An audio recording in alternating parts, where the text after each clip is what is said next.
Now, one side in this campaign has been telling us that the issues of this election are the maintenance of peace and prosperity. The line has been used, we've never had it so good. I won't have to worry about putting gas in my car. I won't have to worry about paying my mortgage.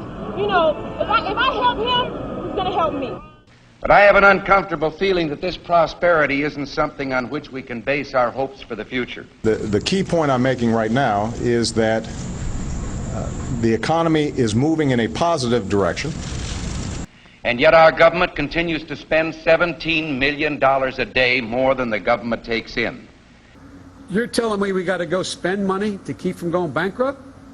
The answer, yeah, it's what I'm telling you. We've raised our debt limit 3 times in the last 12 months. And now our national debt is 1.5 times bigger than all the combined debts of all the nations of the world. We're going to raise the debt limit. We always have. We will do it again. We have $15 billion in gold in our treasury. We don't own an ounce. I have been informed that the majority plans to block consideration of this amendment, which is number 1367, regarding the transparency at the Federal Reserve. Foreign dollar claims are $27.3 billion. It said that China has now surpassed Japan as the U.S. government's largest creditor, owning at least 10% of all U.S. debt, perhaps as much as $700 billion.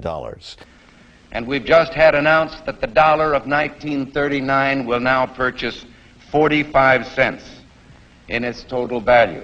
President Obama is expected to face tough questions over the U.S. decision to pump $600 billion freshly printed dollars into its economy. Now, the move is an attempt to revive the country's finances, but will result in the devaluation of the dollar. We're at war with the most dangerous enemy that has ever faced mankind in his long climb from the swamp to the stars. We've got to give them a stake in creating the kind of world order that I think all of us would like to see. And it's been said if we lose that war, and in so doing lose this way of freedom of ours, you'll construct a legal regime to make indefinite detention legal. history will record with the greatest astonishment that those who had the most to lose did the least to prevent its happening. They're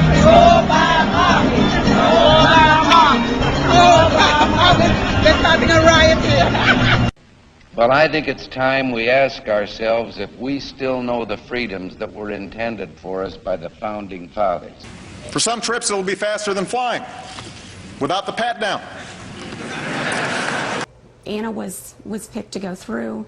Pretty much everybody except the baby was picked to go through the scanner. If we lose freedom here, there's no place to escape to. This is the last stand on earth. Damn America, that's in the Bible. Whether we believe in our capacity for self-government or whether we abandon the American Revolution and confess that a little intellectual elite in a far distant capital can plan our lives for us better than we can plan them ourselves. I've got a core set of values that I think have to be advanced, and that my individual salvation depends on our collective salvation. You and I are told increasingly we have to choose between a left or right. Well, I'd like to suggest there is no such thing as a left or right.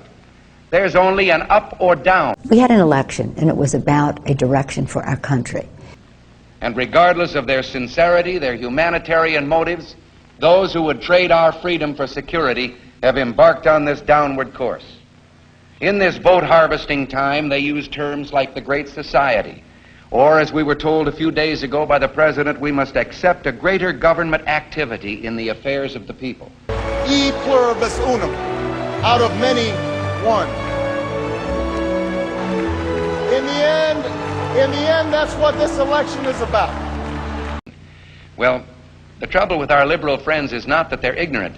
It's just that they know so much that isn't so. Over the course of 10 years, it would cost what it would cost us. All right, okay, we're going to. It would cost us about the same as it would cost